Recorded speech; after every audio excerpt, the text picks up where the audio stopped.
Wuhan virus के बाद से ही पूरा देश घर में रहने को मजबूर है। ऐसे में बहू जब ऑफिस और घर का काम साथ साथ करती है तो तुझे देखकर तो लगता है कि 4 क्लास मैं भी पढ़ लेती। अरे कितना आसान है ना पैसे कमाना। हाँ माँ जी, कभी आप मेरी जिंदगी जी कर देखिए, कितना आसान है पता चल जाएगा। और नहीं तो क्या। अरे सारा दिन ये लैपटॉप पर बैठकर टिक टिक ही तो करना है। तभी बेटा आ जाता है। अरे संध्या, तुम्हारा लैपटॉप तो देना जरा। वो क्या है ना, मेरा चार्ज हो रहा है, गेम खेलना है मुझे। लेकिन मेरे तो ऑफिस का लॉगिन है, कैसे दे दूं? अरे लॉगिन करके तो रोटी ही बनाएगी ना। जा रोटी बना, तब तक लैपटॉप दे दे उसे। बहू क्या करती, पति का खुद का लैपटॉप, फिर भी गेम खेलने के लिए उसे बीवी का ही लैपटॉप चाहिए। सास के आगे जुबान क्या चलाना, वो चुपचाप लैपटॉप दे देती है। दोपहर के काम से फ्री होकर बहू को ऑफिस का काम करने की जरूरत पड़ती है। वो जैसे ही पति के पास जाती है तो देखती है कि लैपटॉप स्विच ऑफ है। वो भागकर उसे चार्ज पर लगाती है कि बेटी की आवाज आती है, माँ मेरा टैब चार्ज नहीं हो रहा है, क्या करूं? प्लीज अपना लैपटॉप दे दो, मुझे क्लास अटेंड करनी है। क्या है बेटा? अरे जाकर पापा के लैपटॉप से काम कर लो ना, देखो मेरी मीटिंग है अभी। अरे नहीं, पागल हो क्या? मेरा लैपटॉप कैसे दे दूं? उसमें बहुत जरूरी डॉक्यूमेंट्स होते हैं, एक भी इधर उधर हो गया तो लेने के देने पड़ जाएंगे। बेटा माँ का ही ले ले तू लैपटॉप। बेचारी बहू क्या करती। अरे आधे घंटे की ही तो बात है, दे दे, बच्चा पढ़ लेगा तो क्या चला जाएगा तेरा। बहू लैपटॉप देकर थोड़ा लेट जाती है, लेकिन फिर जब नींद खुलती है तो शाम के 6 बज रहे होते हैं। बहू, अरे ओ बहू, तेरा ऑफिस से फोन आ रहा है, देख तो क्या काम है। बहू फोन उठाती है कि बॉस शुरू हो जाते हैं। देखो संध्या, काम नहीं करना है तो साफ साफ बोल दो, हम लोग किसी और को हायर कर लेंगे। बहुत लोगों को जरूरत है काम की। सर मुझे भी बहुत जरूरत है काम की, मैं काम करके अभी भेज रही हूँ, रुकिए।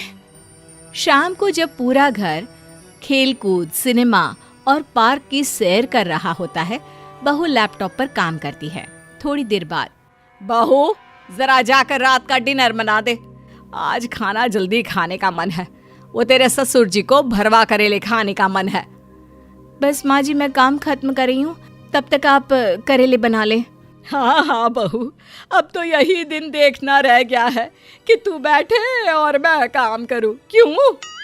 अरे बेचारे को ऑफिस का काम है, करने दो। घर भी तो संभाल रखा है, बेटे के साथ कंधा मिलाकर खड़ी है। बहू ससुर की तरफ देखकर मुस्कुराती है, फिर काम पर लग जाती है कि थोड़ी ही देर में सास फिर खड़ी हो जाती है। अरे बहू, जरा लैपटॉप पर यूट्यूब तो लगा, देखे तो क्या है करेला बनाने की रेसिपी। बहू सर पर हाथ रख लेती है, लेकिन फिर सोचती है कि रेसिपी नहीं दिखाई तो खुद बनाने पड़ जाएंगे करेले। ठीक है माँ जी। फिर वो लैपटॉप में यूट्यूब लगाकर सास की तरफ कर देती है। अच्छा, तो ये भी पड़ता है। अरे जरा पीछे कर, ये क्या डाला? अरे करेले को तो धोकर काटना था। सास बोली जा रही थी और बहू का वक्त बर्बाद किए जा रही थी। थोड़ी देर बाद, हाँ समझ लिया। अच्छा बहू कर ले काम, ये ले अपना लैपटॉप। बहू क्या काम करती, समय तो पूरा चला ही गया था। वो बॉस को फोन करती है। सर मैं ये सारा काम आपको कल भेजती हूँ, वो क्या है ना, आज का दिन भी खत्म हो गया है। बहू लैपटॉप बंद करती है कि ससुर कहते हैं, अरे बेटा काम नहीं कर रही हो तो जरा लैपटॉप पर वो औषधि वाली साइट तो लगा कर दे दो। जी पिताजी, अभी लगा देती हूँ। वो ससुर जी को लैपटॉप देकर सोचती है, कल ना जल्दी उठ जाऊंगी, सुबह जब सब सो रहे होंगे तो मैं जल्दी से लैपटॉप पर काम कर लूंगी। काम करके बॉस भी खुश हो जाएंगे, जब आँख खुलती है उनको पूरा काम मिल जाएगा। बहू जल्दी से जाकर घर के काम में लग जाती है। वो वक्त पर सोती है और अगली सुबह, मन ही नहीं कर रहा कि मैं उठूं, नींद भी आ रही है, लेकिन उठना ही पड़ेगा, बाद में वक्त ना मिला तो। बहू उठकर काम पर बैठ जाती है कि सास, अरे आज बड़ी जल्दी उठ गई, जरा जाकर चाय तो लिया बेटा। बहू सोचती है, चलो चाय तो मुझे भी पीनी है, थोड़ी नींद खुल जाएगी। वो चाय बनाकर सास को देती है, ससुर को देती है और खुद भी लेकर काम पर बैठ जाती है कि तभी ननद आती है। अरे भाभी, जल्दी जल्दी लैपटॉप दो ना, वो क्या है ना, मेरा लाइव योगा सेशन है। अरे पर तुम अपने लैपटॉप पर काम करती थी ना, मुझे भी देखो जरूरी ऑफिस का काम है। अरे हाँ, मेरी बेटी को लैपटॉप देने में तेरा काम निकल आया है। अपने बाप को क्यों नहीं बोलती कि एक लैपटॉप दे दे? हाँ माँ जी, शादी के 5 साल बाद भी मेरे पापा दहेज ही देते रहे। क्यों? ले छोटी, तू ही लैपटॉप रख ले और कर ले सारा लाइव यहीं से। बहू क्या करती, उसके लैपटॉप को तो सबसे फालतू समझा जाता। किसी को यूट्यूब देखना हो या गेम खेलना या फिर बेटी की क्लास, सारा काम उसी के लैपटॉप से होता। एक दिन, माँ जी मेरे लैपटॉप का चार्जर नहीं मिल रहा, आप जानती है कहाँ है? अब वो क्या है ना, बाहर बारिश हो रही थी और कपड़े सूखे नहीं थे तो मैंने चार्जर की ही रस्सी बना दी। अरे बस 2-4 कपड़े सूख जाए तो निकाल कर दे देती हूँ। बहू का गुस्सा भाई हो जाता है। वो ठान लेती है कि वो अब घर वालों को सबक सिखा कर रहेगी। अरे संध्या, वो 4 तारीख को मेरी किश्त लगनी है, पता है ना? अपने कंपनी वालों को याद दिला देना, समय से पैसे डाल दे। हाँ बहू, और मेरी दवाई भी ना खत्म हो रही है, याद से ले आना। कहाँ से माँ जी, पैसे कहाँ है? इस बार तो मैंने काम ही नहीं किया ना, कहाँ से आएंगे पैसे? कोई पैसे नहीं है मेरे पास, और वैसे अब नौकरी भी नहीं रही। क्यों नहीं रही नौकरी? तेरे काम में तो कोई कमी नहीं है। काम में कमी नहीं है पिताजी, काम की कमी थी इसलिए। क्या मतलब? अरे कैसी बात कर रही हो? घर कैसे चलेगा? और क्या बहू, अरे पैसे कितने जरूरी होते हैं। देखिए माँ जी, ये बात तो सबको समझनी होगी कि जैसे घर का मर्द जो पैसे कमाता है वो घर का कोई दूसरा काम नहीं करता, वैसे ही औरतों को कम से कम वो वक्त तो मिले जिससे वो काम कर सके। मेरा लैपटॉप हर कोई यूज करता है, कोई गलत बात नहीं है, लेकिन जब मेरा ऑफिस का काम है कम से कम उसकी तो इज्जत करनी चाहिए। काम करने का मन ही नहीं रहता फिर मेरा। बेटा मैं समझ गई हूँ, और ये सबको समझने की जरूरत है कि बहू का लैपटॉप भी उतना ही जरूरी है जितना कि बेटे का। हाँ बेटा, तेरी सास के लिए मैं आज ही बाजार से रस्सी लेकर आ जाता हूँ, कहीं फिर तेरे लैपटॉप के चार्जर पर कपड़े ना सुखा दे। माँ, अगर आपकी दवाई खत्म हो गई थी तो आपको मुझे फोन करके बताना चाहिए था ना।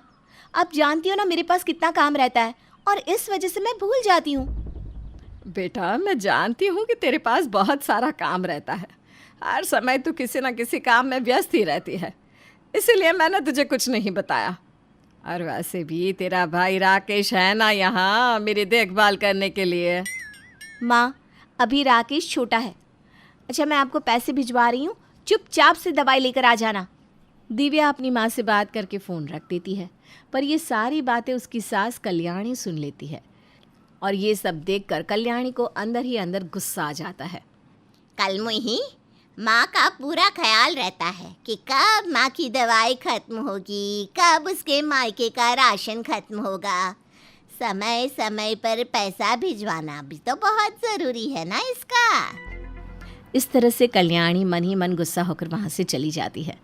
अब ऐसे ही कुछ दिन बीत जाते हैं और एक दिन दिव्या 20,000 रुपये अपने मायके भेज देती है। जब ये बात कल्याणी को पता चलती है तो वो अपने गुस्से पर काबू नहीं कर पाती। बहू, तुझे नहीं लगता कि तुझे कुछ पैसे मेरे हाथ में भी देने चाहिए?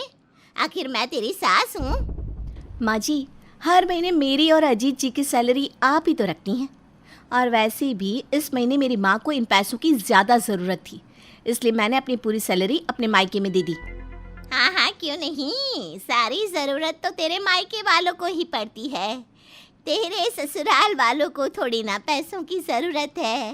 भला तू हमें अपने पैसे क्यों देगी? माँ जी, आप हर समय इस तरह की बातें क्यों करती हैं? हर समय तेरा मेरा अपना पराया करना अच्छी बात नहीं होती। तू करे तो बहुत अच्छा, और अगर हम बोले भी तो बहुत बुरा। माँ जी, आपको जो बोलना है, जो करना है आप कीजिए, पर इस वक्त मुझे थोड़ा सा समय दे दीजिए, मेरे पास और भी बहुत काम है। क्योंकि दिव्या खुद भी एक वर्किंग वुमन थी, इसलिए वो अपनी सास की बातों को इग्नोर करके अपना ऑफिस का काम लेकर बैठ जाती है। इस बात पर कल्याणी को बहुत गुस्सा आता है और वो अपनी नाराज़गी दिव्या को दिखाती है। सोचा था बहू आएगी तो घर के काम करेगी, मुझे बुढ़ापे में थोड़ा आराम करने को मिलेगा। पर मैं कहाँ जानती थी कि मेरे घर में काम करने वाली बहू आएगी और हर समय अपने ऑफिस का काम लेकर बैठी रहेगी, और जब फिक्र करने की बारी आएगी तो सिर्फ अपने मायके वालों की करेगी। इस तरह से कल्याणी अपनी बहू को ताने कसकर चली जाती है। अब ऐसे ही कुछ दिन बीत जाते हैं और एक दिन राकेश दिव्या को फ़ोन करता है। दीदी, मुझे लैपटॉप की ज़रूरत है। आपके पास तो 2-2 लैपटॉप रखे हैं ना, आप अपना एक लैपटॉप प्लीज़ मुझे दे दो ना। बस इतनी सी बात। तू कल ही आ जाना और मुझसे लैपटॉप ले जाना, और एक बात याद रख, अब से मेरा लैपटॉप तेरा ही है, ठीक है? अब क्या था, राकेश अगले दिन आकर दिव्या से लैपटॉप लेकर चला जाता है। ये सब देखकर कल्याणी का गुस्सा 7वें आसमान पर पहुंच जाता है और वो इस बार ठान लेती है कि अपनी बहू की शिकायत वो अजीत से करेगी। और रात को जब अजीत घर आता है, अजीत बेटा, बहू पर थोड़ा काबू पा ले, नहीं तो एक दिन तेरी बीवी घर की हर चीज़ अपने मायके वालों को दे देगी और हम दोनों माँ बेटे कंगाल बन जाएंगे। कहीं ऐसा दिन ना आ जाए कि हम दोनों माँ बेटे को मंदिर में जाकर बैठना पड़े, क्योंकि तेरी बीवी तो सब कुछ अपने मायके वालों पर ही लुटाती है। माँ, आपको जो कहना है सीधा सीधा बोलो ना, जलेबी की तरह बातों को गोल गोल क्यों घुमा रही हो? कल्याणी लैपटॉप वाली बात अजीत को बताती है। अपनी माँ की बातें सुनकर अजीत माँ की बातों में आ जाता है और उसे भी दिव्या का ये व्यवहार पसंद नहीं आता। अब अजीत गुस्से में दिव्या के पास जाता है। दिव्या, तुमने किससे पूछकर लैपटॉप अपने भाई को दे दिया? अजीत, इसमें पूछना क्या था? मैंने वो लैपटॉप अपने भाई को दिया है, किसी और को नहीं। और वैसे भी आप भूलिए मत, वो लैपटॉप मेरा ही था। दिव्या, मैं तुम्हें आखिरी बार वार्न कर रहा हूँ, इस घर की कोई भी चीज़ या 1 रुपया भी तुमने बिना मुझसे पूछे अपने मायके वालों को दिया ना, तो मुझसे बुरा कोई नहीं होगा। तो आप भी मत भूलिए अजीत जी, मैं भी काम करती हूँ और मैं अपने पैसों में से कुछ पैसे अपनी माँ को तो कुछ पैसे आपकी माँ को देती हूँ। इस तरह से अजीत और दिव्या की धुआंधार बहस हो जाती है। ये देखकर कल्याणी के दिल को बहुत सुकून मिलता है। अब इसी तरह से कुछ दिन बीत जाते हैं, पर अब तक दिव्या अजीत के बीच की नाराज़गी खत्म नहीं होती और एक दिन दिव्या के ननद रूपल घर आती है। अरे रूपल बेटा, तू अचानक से यहाँ? अरे आने से पहले मुझे इन्फॉर्म कर देती, अजीत तुझे लेने के लिए आ जाता। नहीं माँ, आप सबकी ना बहुत याद आ रही थी, तो सोचा क्यों ना आप सभी को सरप्राइज दे दिया जाए, इसलिए मैं बिना बताए यहाँ आ गई। चल ठीक है, ये तूने बहुत अच्छा किया। और बता, ससुराल में सब ठीक है ना? हाँ माँ, ससुराल में सब कुछ ठीक है और मैं भी ठीक हूँ। अच्छा माँ, भाभी कहाँ है?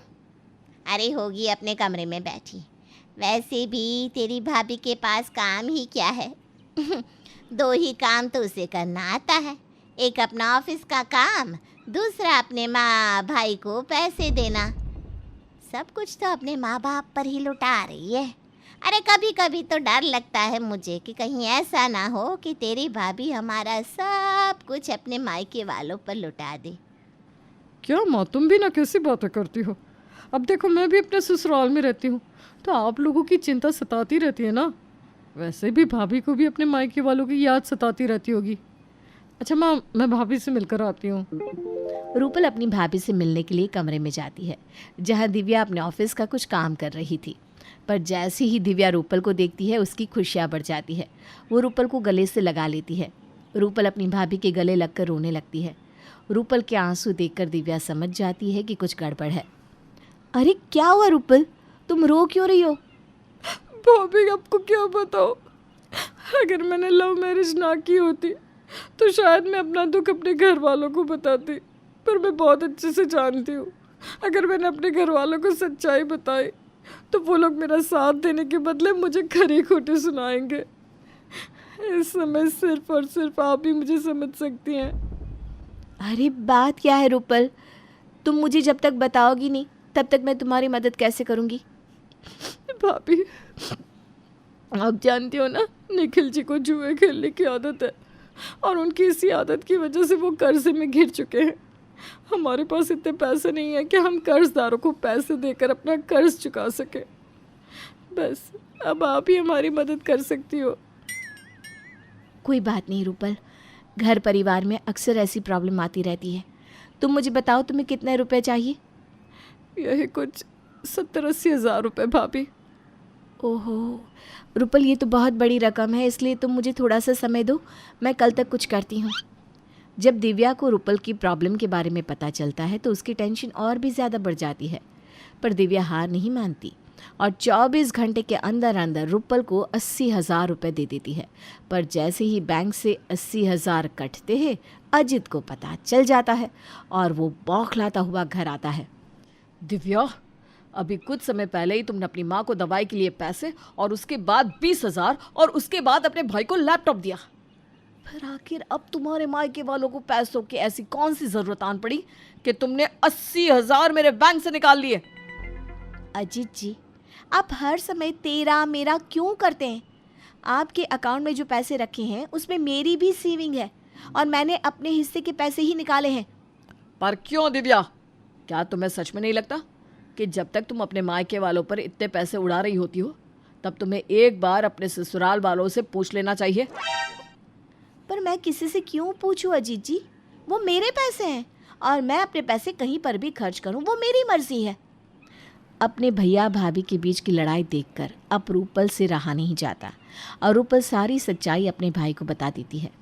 जब अजीत और कल्याणी को पता चलता है कि दिव्या ने रूपल को वो पैसे दिए हैं तो उन दोनों की नज़रें शर्म से झुक जाती है। अजीत जी, माँ जी, जैसे मेरे मायके वाले मेरे लिए इम्पॉर्टेंट है वैसे ही मेरे ससुराल वाले भी मेरे लिए बहुत इम्पॉर्टेंट है। मैंने अपने भाई और अपनी ननद में कभी कोई फ़र्क नहीं किया। फिर आप लोग हमेशा ये क्यों सोचते हो कि मैं हमेशा अपने मायके वालों पर ही पैसे लुटाती हूँ? अगर मैं अपने पैसे में से कुछ पैसे अपने मायके वालों को दे भी देती हूँ तो इसमें गलती क्या है? आखिर जैसे आप सब मेरे अपने हैं वैसे ही तो मेरे मायके वाले भी मेरे अपने हैं। दिव्या की बातें सुनकर अजीत और कल्याणी के पास कोई जवाब नहीं बचता और वो दोनों चुपचाप अपनी नज़रें झुकाए दिव्या के सामने खड़े रहते हैं। तो वहीं रूपल भी अपनी भाभी के इस एहसान को कभी नहीं भूलती। तो आप सबको क्या लगता है, क्या दिव्या को अपने ससुराल वालों से परमिशन लेनी चाहिए जब वो पैसे अपने मायके वालों को देती है?